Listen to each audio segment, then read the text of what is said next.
What is up, Baliwag University? My name is Jolo Tolentino and welcome to the Green Chair Season 2. And today, in this episode, we are joined by a very wonderful guest. She is a graduate of BS Psychology from Baliwag University, and she is also a business owner here in Bulacan. She has two businesses, should I say, two businesses. Without further ado, please let us all welcome from our houses, Miss Kim Cruz. Hi, Ma'am Kim. Hi. Hello. Good How are you, Miss Kim? morning, good afternoon, good evening. May mga viewers tayo from other countries. Ayan, yung mga alumna natin. Mga nakasubscribe sa Yes, Baliwag sa mga nakasubscribe sa Baliwag University. Please don't forget to subscribe, okay? Sa mga viewers natin dyan na hindi pa nakasubscribe para mas ma-notify pa kayo sa mas marami pang episodes ng Green Chair Season 2. Okay, so Miss Kim, you've been busy, I know that, kasi ikaw isang business owner. You've been busy. And I want to thank you so much for accepting our invitation to interview you today. It's my pleasure. Very pleasured ako na napili niyo ako. It's an honor na ma-feature sa Green Chair episode ng Baliwag University, my alma mater. So talagang na-overwhelm ako ng message ako na baka pwede akong interviewin for the Green Chair. Kasi napanood ko na yung season 1, yung mga sila Sir Ram, sila Doc Cheng, Kuya Denmark. Kaya talagang na-overwhelm ako at natuwa. Yes. Yeah, well actually I saw your story 2 days ago or 1 day ago if not mistaken. You had a staycation with your employees, right? Kamusta po ang bakasyon natin? Ayun, masayang-masaya sila. Kasi I make sure na summer, actually last year din meron din kaming summer outing. Kumbaga yun lang yung way of giving back ko sa kanila kasi they've been very good the whole year. Sa spa, may malasakit kasi sila sa business eh. So importante yun and yun lang yung simple way of giving back ko na mag-enjoy sila. Wala silang iniisip na trabaho, kain lang, relax swimming. So, masaya naman. Masaya. Well, to be honest, Miss Kim, we are very excited to hear your story. Very, very excited. Pero bago yan, bago tayo dumako sa istorya mo, can you describe yourself for us? Describe myself? Yes, describe yourself. Mahirap siya. Mahirap yun. Bakit? No? Pagka halimbawa may nagtanong sa akin na paano mo i-describe yung sarili mo, ang hirap niyang sagutin kasi parang ano bang meron ako. Pero looking back sa mga nangyayari, kung anong meron ako ngayon, I am grateful. Grateful ako sa lahat ng mga tao na nakapaligid sa akin. Kasi hindi magkakaroon nito kung wala yung mga taong nakasuporta talaga sa akin. Grateful and grounded. So yung mga struggles, kasi over the years, bago naman nasimulan si Love K, may struggles talaga. Nag-work ako sa sales. Almost 9 years ako sa sales. So medyo mahirap dun sa industry na yun. Stressful, pressure. Pero marami ako natutunan over the years dun sa process na yun. Kaya I stay grounded, well-balanced. Kasi ngayon, alam ko na kung paano balansehin yung personal life and yung career life. And lastly, yung hopeful. Lagi akong hopeful for tomorrow. Kung ano ang mangyayari bukas, kung ano ibibigay sa akin bukas, at kung ano yung pwede kong maibigay tomorrow. Yes. At saka naniniwala din ako, Miss Kim, na every day is a gift. Tomorrow is a gift from God. Naniniwala ako dyan. Kasi, parang natatawa si Ma'am Kim. Hindi, naniniwala ako totoo.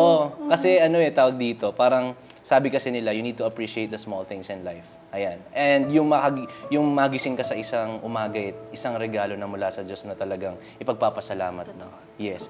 Ma'am Kim, before you became a business owner, before you entered the corporate world, ayan, and before you become an entrepreneur, naging estudyante ka. So balik tanaw muna tayo doon because you've mentioned earlier na you are a psychology student from Baliwag University. What is the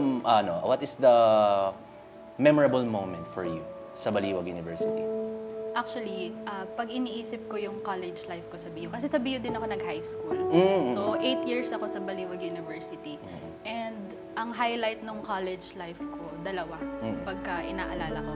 Kasi naging student leader ako sa Baliwag University Supreme Student Council, saka sa department namin, yung College of Arts and Sciences. And yung pagiging BU ambassador ko sa AMSO. Kasi yung dalawang role na yun, bukod sa pagiging psych major, yung dalawang role na yun yung talagang nagbukas ng opportunity sa akin. Kasi before, hindi ako confident. I cannot speak publicly, hindi nagsastutter ako, hindi ko kayang i-express yung mga nasa isip ko through words. Pero with the student council, saka AMSO, na-build yung confidence ko na yun yung naging puhunan ko eh. Yes. Up until now, kung hindi nabigay or hindi ko natutunan sa Baliwag University yung tamang amount ng confidence, hindi ako magkaka-business. So talagang yun yung highlight kasi ang saya ng experiences ko sa BU noon as a student leader, as a BU ambassador kasi ang dami kong nakikilala, ang dami kong nakakausap. So yun yung memories na ang sarap balikan. Well, actually, I agree. Kasi dati BU ambassador din ako. Way back 2019. Wala na ako dun nung. Yes, nung 2019, hindi na actually tawag dun BU ambassador is campus body na. Yes, campus body. So naging part ako noong 2019 and I can say na marami talaga ako natutunan. Pinapadala ako in different schools para magsalita. Yun, So feeling mo artista ka nun. parang ganun, Kasi ganun. parang may mga nagpapapicture pa sa'yo. Bagong mukha, tapos papasok sa mga tapos may nagpapapicture pa sa'yo ng mga students. Ay, artista yarn. Well, kung di naman lingid sa kaalaman mo, Miss Kim, ano? Ay, nako. Hi guys. Pero Ma'am Kim, dahil nga sa napag-usapan natin yung pagiging estudyante mo kay Baliwag University, you said that you were a psychology student. Na-imagine mo ba talaga na in the future magiging business owner? Hindi ko siya naisip nun. Kasi ang nasa isip ko nun, nung nag-aaral ako ng psych, after 4 years, after graduation, mag-boards ako. Then after boards, magtatrabaho ako. Yes. Tapos, baka gusto kong mag-aral ulit kasi gusto kong i-pursue ng psychologist. Pero alam kong mahirap kasi hindi naman kami mayaman. So, sakto lang, masipag yung mga magulang ko. Sobrang sipag nila. Saka, grateful din, blessed kasi scholar kami ng iba't ibang mga politicians, ng BU, scholar kami magkapatid, saka sa work ni Daddy sa Pandayan, scholar din kami. So, yun yung mga talagang nag-contribute doon sa para makatapos. So yun, ang nasa isip ko lang noon, after graduation, pagka-boards, magtatrabaho ako. Pero hindi ko naisip. Hindi ko naisip na mapupunta ako sa sales. Hindi ko maisip na magkakaroon ako ng business. So talagang si God, meron siyang mga twist sa buhay na talagang yun na pala yung path na para sa akin. Kasi at lahat naman ng pinag-aralan ko noon, lahat ng pinag-aralan ko sa psych, na-apply ko siya kahit sa sales, sa ngayon, sa pang-araw-araw na pamumuhay ko. Malaki yung natutunan ko sa course ko. So, ibig sabihin, everything is unexpected sa journey mo? Oo, hindi ko to naisip before. Saka mabilis lang yung naging preparation ko nito. Talagang nilaban ko lang siya. 1 month preparation lang si Love K. Sinimulan ko siya March 2020, third week ng March 2023. Nag-open kami April 29, 2023. 1 month lang. Pero bago pa yun, nag-aral din kasi ako sa TESDA. Yes, So bago ko pasukin to, pinag-aralan ko muna yung mga basic, yung mga dapat, hindi dapat, yung first sanitation, safety. So nag-enroll muna ako para alam ko kung paano yung magiging standard ni Love K. So ayun, hindi rin kasama sa plano ko yun. Hindi ko yun naisip nung nag-aaral pa ako. So malaking shift siya sa aking buhay. First choice ba ang psychology or first choice? Psychology talaga kasi parang interested ako sa kasi sobrang complex ng utak. Sobrang complex ng pag-iisip ng tao. Hanggang ngayon hindi naman na-discover kung hindi naman natin siya napapagana ng 100%. So very interesting siya kaya pinili ko yung psychology. And very useful din siya sa pang-araw-araw na pamumuhay. Kaya talagang no regrets ako. Saka yung mga professor kasi nun sa BU, mga professor ko nun, ang dami kong natutunan. Si Ma'am Rio, Ma'am Cristel, si Ma'am Lustre, si Ma'am Villaroman, baka nandun pa ata. Yes, nandun pa. Sa chemistry naman siya. Si Ma'am SP, Balatbat. So marami akong natutunan sa kanila that interests me. Kaya tinapos ko at pinurso ko yung course at nag-boards din ako. So, ayun. Growing up ba yun, anong talagang hilig mong gawin? Growing up? Na until now, dala-dala mo, yung hilig mo talagang gawin?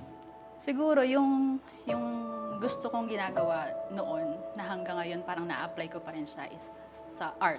Medyo maarte. Hindi naman, pero medyo artistic siguro. Kasi nagagamit. Dati, gusto kong nung bata ako, coloring book, painting, ganyan. Tapos ngayon ginagawa ko pa rin siya. Kasi nabasa ko na dapat meron kang ganong outlet kahit na gano'n ka busy. Parang sinasatisfy mo yung gano'n, nagko-coloring book ako. May stress relief coloring book na nabili yung kapatid ko. Tapos, ang sarap lang niyang gawin. Alam mo, yung hindi naman complex yung mga kinukulayan, pero nare-relax yung isip ko. So, hanggang ngayon, ginagawa ko siya kasi dito sa Love K, art din yan. Nails. Nails. Tapos, yung sa Creative Loop, yung pag-graphic design, website, so art lahat din. talaga, art yung passion ko na mula noon hanggang ngayon, na-apply at nadala. I see. So, yun yung nagamit mo to create these businesses. Kaartihan siya. Oo. Paano ba nagsimula yung journey mo? Kasi, if I'm not mistaken, ang tagal mo talaga na sales agent. And then, ano ba yung parang naging turning point para magtayo ka ng isang negosyo? Well, actually, 2 businesses to be exact. Lahat naman yun, yung dalawang business ko ngayon, nag-ugat naman yun doon sa experiences ko sa sales din. Since almost 9 years akong nag-work sa sales as marketing professional sa isang car dealership. Sa industry kasi na yun, rewarding siya kapag nakakakota ka, pero yung pressure, talagang nandun ang pressure. Yes. Kasi, nung mga unang years ko doon, sa work ko na yun, maka-4-6 sa isang buwan, okay na. Yes. Pero, nung 2020 pandemic era, nag-start akong mag-walk around vlogs ng mga sasakyan. Yes. Tapos nun, lumakas-lakas yung benta ko na nakaka 8 to 12 units, 16 units per month. So yun yung naging pressure sa akin. Kasi mula pandemic 2020 hanggang 2024, every month, yun yung naging struggle ko na gusto ko. 10 to 12 units per month. Hindi bumababa. So, grabe na yung pressure ko sa sarili ko na meron kasing nangyari last year, 2024. 1 month yun na hindi ako nakakota. Yes. Naka 6 lang ata ako. Naka 6 units lang ako sa isang buwan. And sobra akong na-down nun na parang feeling ko hindi na ako worthy. Doon sa pagiging marketing. Parang after ilang achievements, after ilang target achieved, doon sa isang hindi pagkota na yun, sobrang affected ako. Na parang nawalan ako ng motivation. Ganon siya. So naisip ko, hindi siya healthy na para sa akin, yung pressure. Hindi na siya naging healthy kasi masyado ko nang kinakalaban yung sarili ko. Yes, oo. Hindi na siya rewarding para sa akin. Naging ano na siya. Burden. Parang, burden na siya. Kaya noon, and then, kaya ko naman naisip si spa.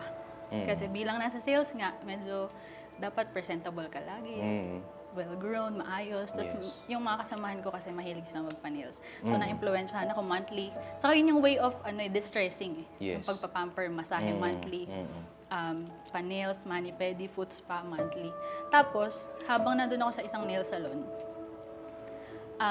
kinocompute ko. Kunwari ako, makaka 1.5 ako, 1.7 sa isang punta. Tapos ilang kami doon.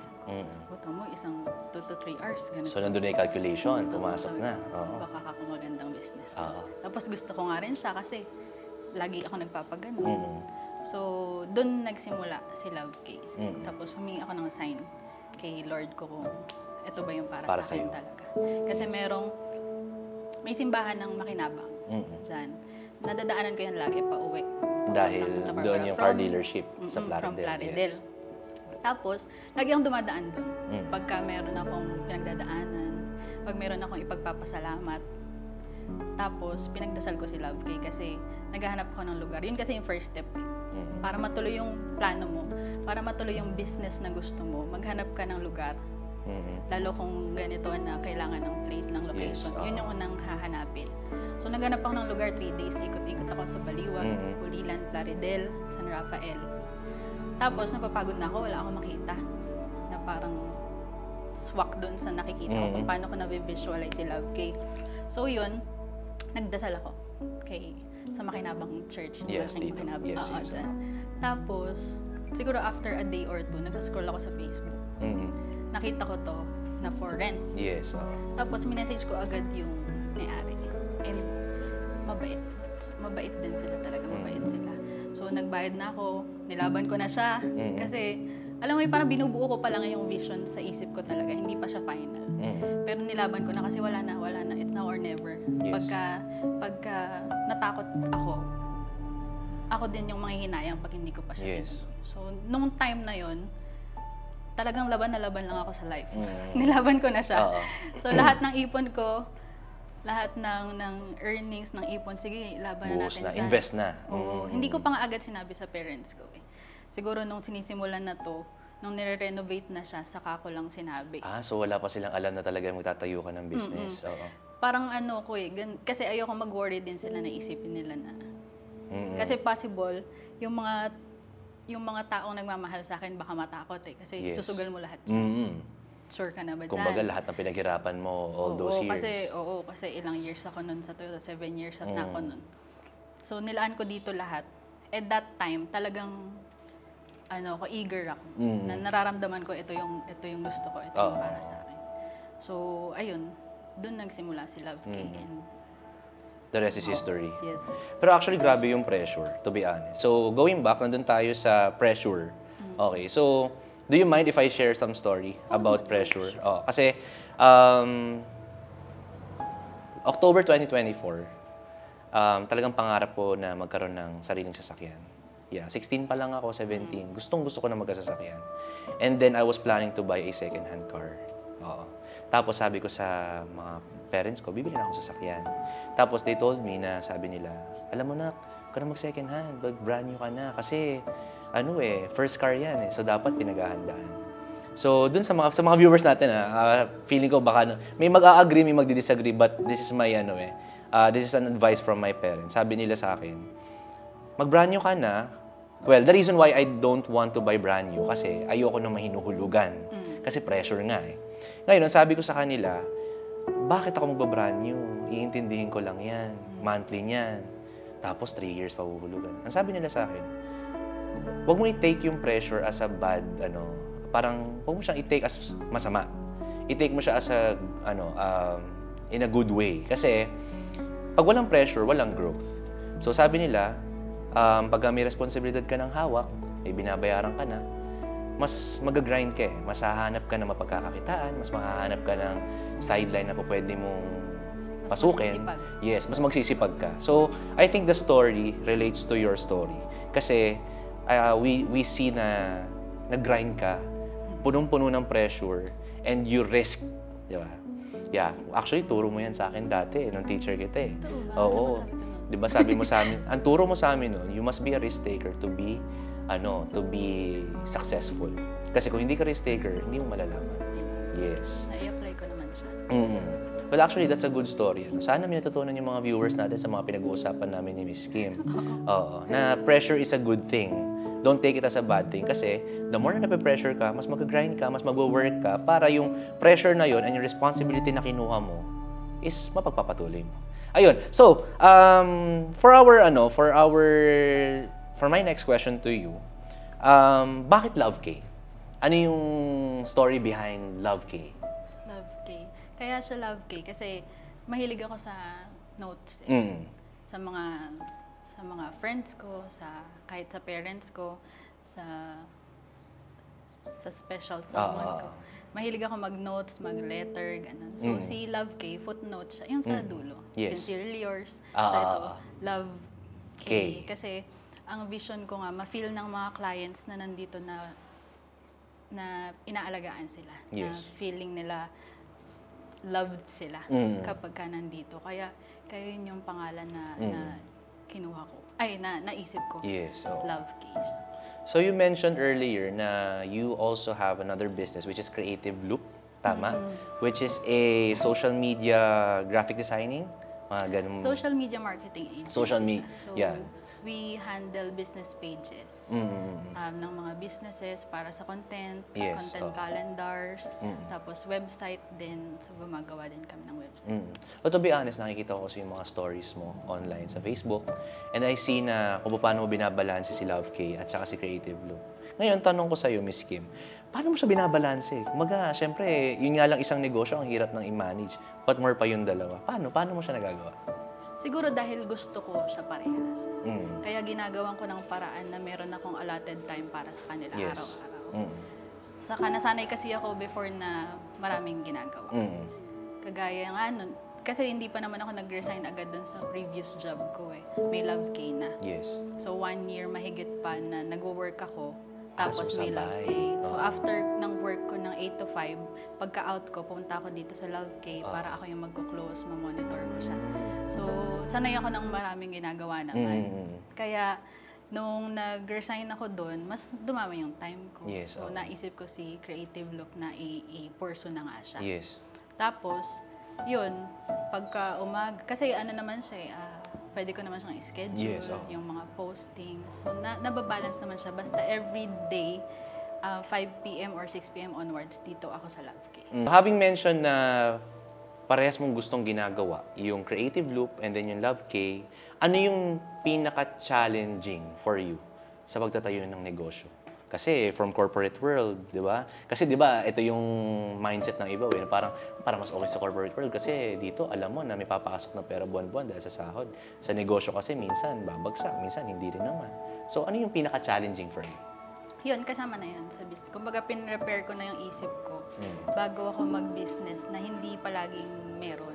Yes. May mga araw na slow, may mga araw na sobrang dami naman. Yes. So part siya talaga ng pagbi-business. Pero yung naging challenging para sa akin, yung industry kasi ng nail salon and spa massage, yung mga tao, yung babalik-balikan bukod sa lugar, dapat yung mga staff ko ay mahusay, mababait. So yun yung naging struggle sa akin, yung manpower talaga kasi Yes, totoo. naging trial and error siya. So hindi lahat ng mga na-hire ko ng una, Is mga pioneer na employees dito, nandito pa rin ngayon. So tatlo na lang sila na wala noon hanggang ngayon nandito pa rin. Na yung nagsimula na hanggang ngayon, 3 na lang Oo, sila. pero after a few months naman na-hire yung iba. Pero trial and error siya na marami nang nawala, maraming pumalit. Pero ngayon, yung mga staff namin ngayon dito, talagang super thankful, super blessed ako. Kasi nararamdaman ko sa kanila yung malasakit, Yes. yung pagmamahal sa ginagawa nila, saka sa spa. Yes. Kasi kahit wala ako dito, panatag ako na maayos sila, Yes. mababait sila. Yes. So yun yung naging struggle sa akin noon, na araw-araw, hanggang ngayon naman may natututunan pa rin ako, hindi naman siya natatapos doon.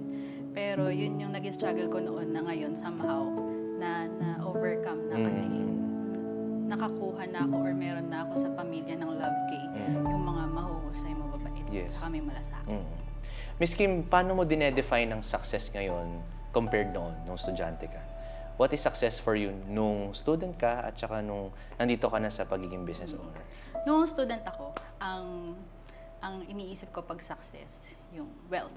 Yes. Wealth, yung may ganito kalaking pera ka sa bangko, yun yung success eh. Ngayon, ganun pa rin naman.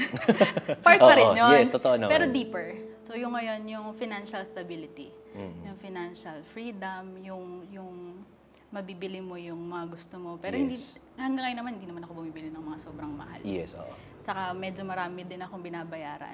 So, yung fact na nakakapag-generate ako ng income na makakapagbayad ng lahat ng bills at makakapag-save o mabibili ko yung gusto ko, yun yung success para sa akin ngayon. Saka yung kapanatagan, yung peace.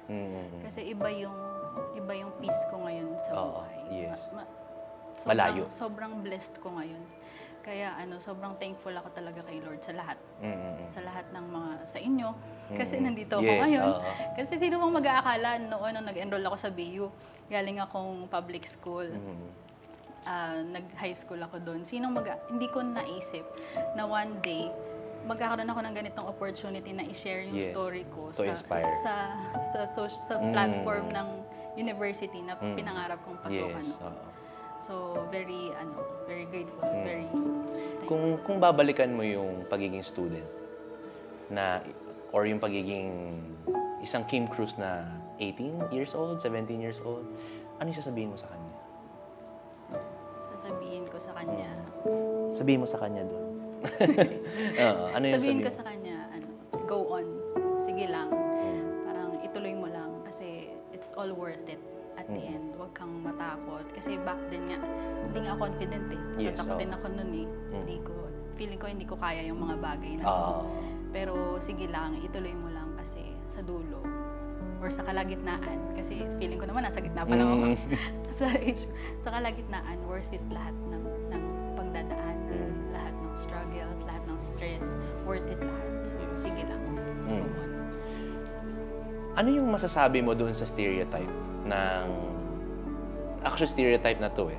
Na pagka nagdenegosyo, nagtatrabaho, dapat lalaki lang. Kayong kasi ikaw, business owner ka, dalawa pa yung business mo, tatrabaho ka, nag-grind ka. Pero sinasabi na dapat lalaki lang yung gumagawa.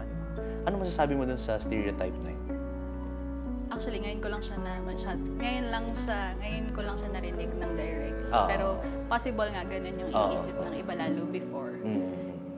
Pero ako kasi, siguro dahil nag-psych major din ako, our mind is very powerful. Sobrang powerful talaga. Na over the years, ngayon kasi natutunan ko ng piliin yung mga iisipin.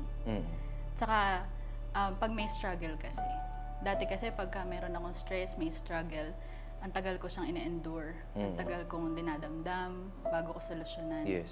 Yung emotions ko yung nauuna. Pero ngayon, growing up, natutunan ko na kung may stress, malungkot ka 5 to 10 minutes. Kasi busy nga ako. Nalulungkot ako, nasa stress ako 5 to 10 minutes habang iniisip ko na yung solusyon. Kung anong una kong gagawin para solusyonan yung stress na yun. Kasi lahat may solusyon. Yes. Kung hindi man agad-agad, pero yung i-rest mo yung isip mo saglit, saka mo harapin. Dati, dahil nga busy ako, wala akong time na maging malungkot or ma-down masyado. Pero there were days talaga. Hindi mawawala? Madami talaga. Pero dahil nga kailangan ko mag-grind, kailangan mong magsipag para sa pangarap. So, malungkot ka saglit, itutulog ko saglit, pagising ko sa umaga, wala na yun. Yes. Laban na ulit. So, natutunan kong mag-move on ng mabilis. Dahil dun sa mga struggles and all. So, ayun. You mentioned earlier na napakahalaga sa'yo ng mga staff mo, your employees, kasi sila yung parang nag-aalaga ng business mo while you're out. Paano mo na-maintain or paano mo rin pala na-build yung healthy work culture sa mga staff mo? Siguro kasi ako, pinapakaramdam ko sa kanila yung pagmamahal ng isang pamilya. Corny man siyang pakinggan, pero ganun talaga. Yes, Hindi ko sila tinuturing na under me dahil ako yung may-ari ng business na sila yung staff.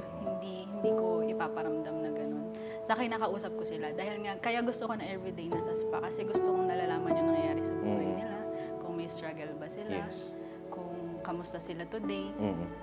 So, yung ganun na na-build na relationship, yun yung minemaintain ko sa workplace. Kahit dati sinasabi ko sa kanila, kasi hindi naman maiwasan may mga, sa mga staff, dahil iba-ibang personality sila. Medyo madami sila, so iba-ibang ugali. Possible may magka-misunderstanding. Yes. Pero we have to talk about it. We have to deal with it immediately. Doon mo sasabihin sa tao, hindi doon sa kasamahan na hindi naman involved. So yung mga ganun, minemaintain ko siya. And bukod doon, yung mga treats, like yung summer outing, Christmas parties, incentives, lalo. Pagka kasi, halimbawa, sobrang daming tao, in-order ako ng food, and na-appreciate na nila yun. Kasi yung mga favorite food, yung mga gusto nilang kainin, mga food na ganyan, mati ka pang masabi ba? yung mga gusto nilang kainin, yung mga favorite nilang pagkain, pinapadala ko dito kapag alam kong pagod sila kasi maraming tao. So yung mga ganong small things, siguro nararamdaman nila yung pagmamahal ko. Kaya nararamdaman ko yung pagmamahal nila sa akin, sa spa, sa trabaho nila, Even sa loyalty. mga clients. Even loyalty, totoo naman. So, tingin mo ba, Miss Kim, dahil marami ka nang napagdaanan sa corporate world, tapos sa pagnenegosyo, there are times ba na parang you just want to give up dahil sa mga challenges na nakakaharap mo? Maraming times. Yung sasakyan ko, yung witness Kasi ayoko namang ipapakita sa pamilya ko kapag nahihirapan ako. Pero maraming pagkakataon na nahihirapan ako nung nandun pa lang ako sa previous job ko. Kasi iba-ibang tao yung kausap ko araw-araw. Hindi isa, hindi dalawa. Minsan marami. Tapos yung expectations ng mga tao sa paligid ko. So maraming times na napapagod ako. Yes, Kahit ngayon naman, kahit masaya ako at peace ako, may mga pagkakataon na nakakapagod siya. Na nakakapagod na mag-struggle, Yes, na mag-strive, na mag-grind, nakakapagod siya. Pero yun nga, after kong i-endure yung pain, raramdamin ko lahat. Lahat ng emotions, i-all in ko na ng labas. Halimbawa, isang gabi, nalulungkot ako sa buong maghapon dahil may ganito akong stress, ganyan. Ilalabas ko na siya ng gabi na yun. I-all out ko na ng mag-isa. Tapos magdadasal ako. Tapos kinabukasan, laban na ulit. Wala na yun. So yun, ganun So lang talagang pinanindigan mo yung basta pagkatulog ko, pagkagising ko, move on. Kailangan lang ipahinga yung isip talaga. Yes. Kasi kontrolado mo yan eh. Yun yung parang andaling pakinggan, pero mahirap siyang gawin. Kung paano mo i-control, kung paano ka mag-isip. Yun yung natutunan ko kasi dati nga, people pleaser ako eh. Same. Sobrang sensitive ko. Kasi I grew up in a household na sensitive sila sa nararamdaman ko. Yes, Na parang ayaw nilang nasasaktan ako, ayaw nilang nalulungkot ako. So, yun yung, nung napunta ako sa outside world, nung napunta ako sa work, sa ganyan, parang na-experience ko yung iba't ibang way ng dealing with people. Iba-iba yung tao talaga. May mga taong maaaring makapanakit sa'yo through words, through actions. As a psych graduate, gaano kahalaga sa'yo yung mental health? Mental health. Mental health yung nagpapa-function sa atin everyday sa lahat ng ginagawa. Kaya ganun siya ka-important. Kaya yung matutunan mo kung ano yung matutunan mong piliin yung mga poproblemahin. Kasi ang tendency sa akin, dahil nga emotional ako, sensitive, kahit hindi ko naman siya dapat pinoproblema, iniisip ko siya. So nung nagka-business ako, galing ako sa sales sa ilang taon ko doon, natutunan ko nga na kontrolin yung mga iniisip ko. So, importante siya kasi nagdidesisyon na ako para sa business. Yes. Ang desisyon ko na hindi lang para sa business din, kundi para sa hanap buhay ng mga tao na nasa loob ng business. Kaya, importante yung mental health na dapat nasa tamang state of mind ka when you make decisions. Yes.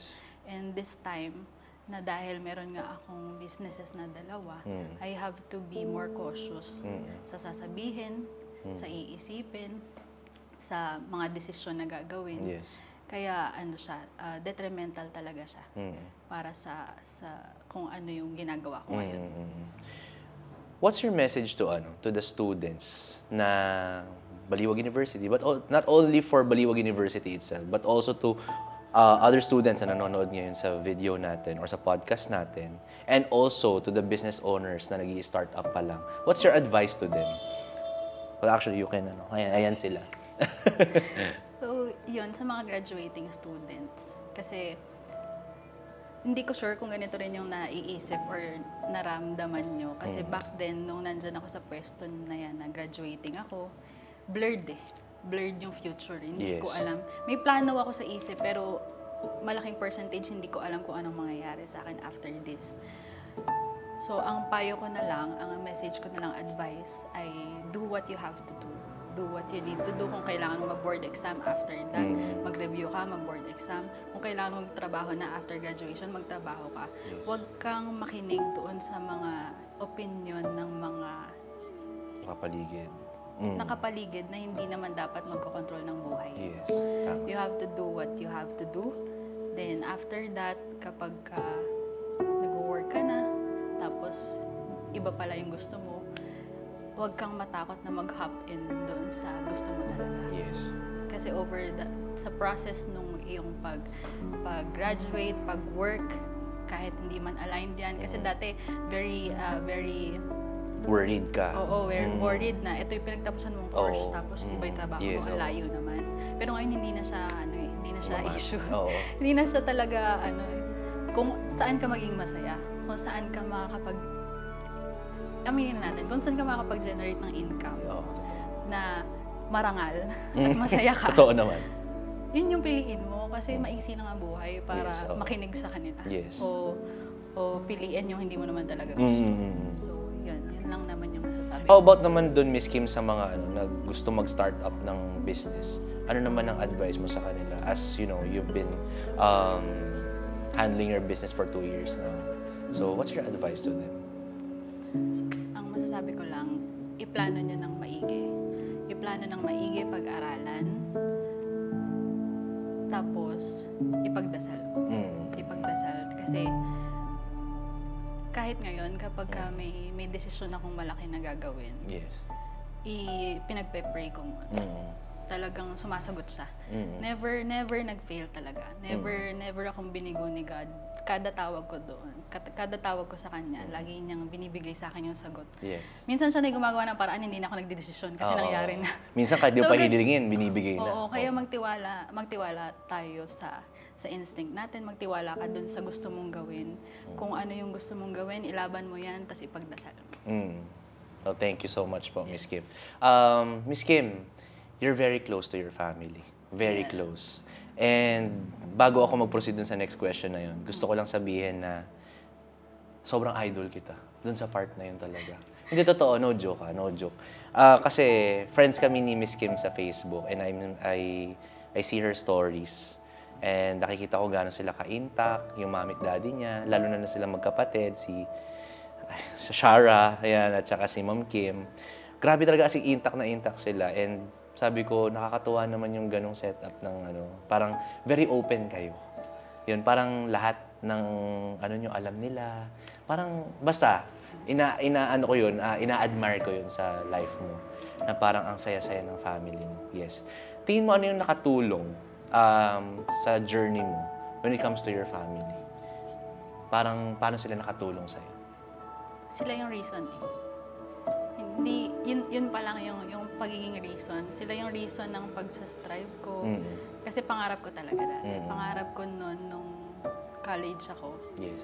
Pero alam kong hindi mangyayari na mabigay sa kanila yung mga gusto Kailangan nila.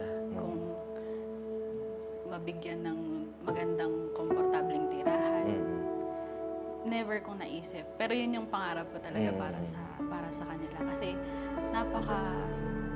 napakaganda ng pagpapalaki nila sa aming magkapatid dahil hinayaan nila kaming matutong mag-isa. Nasasaktan sila pag nasasaktan kami, pero hinahayaan nila kaming masaktan. Kasi part of the process of growing up yun. Pero never nilang pinaramdam sa akin na mag-isa lang.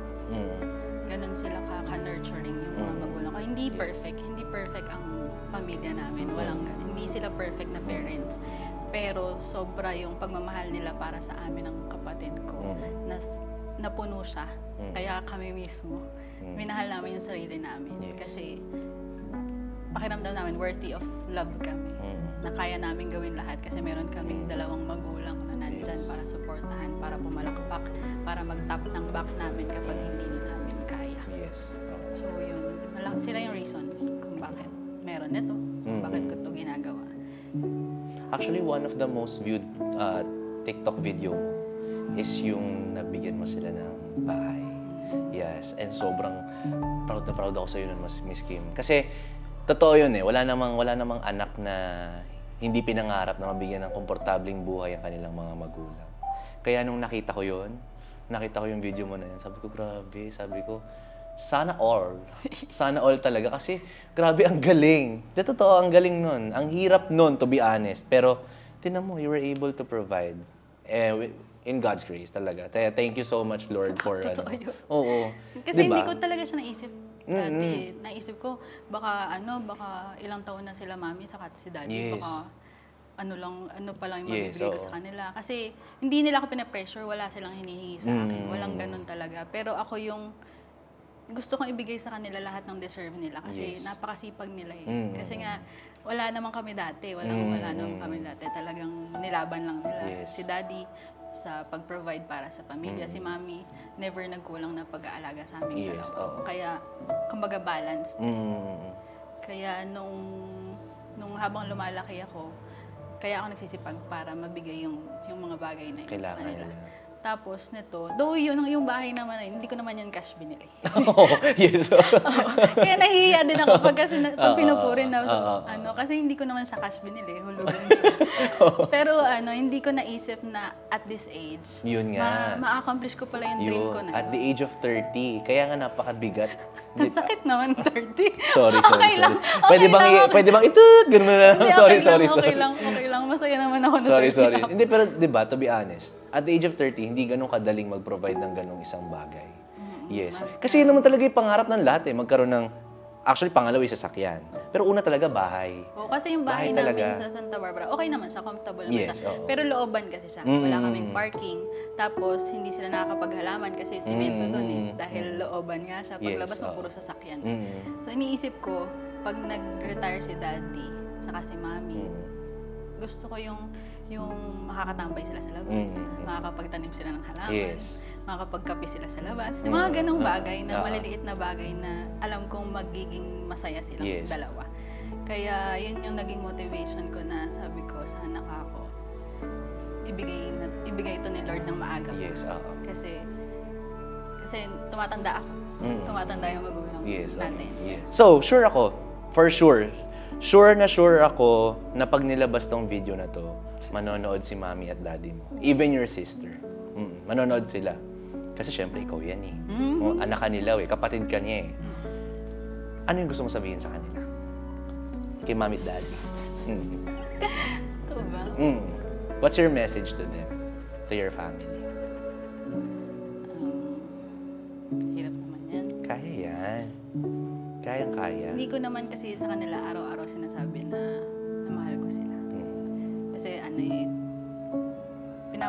kumbaga parang pinaparamdam ko lang. Hindi ako masyadong... Verbal. Hindi ka verbal. cheesy. Yes. Hindi tayo verbal. Oo. Pero niyayakap ko pagka alam ko napapagod si Mami, si Daddy. Yes. Pero thankful ako sa kanilang lahat. Kay Shamay, sa Mami ko, sa Daddy ko. Thank you.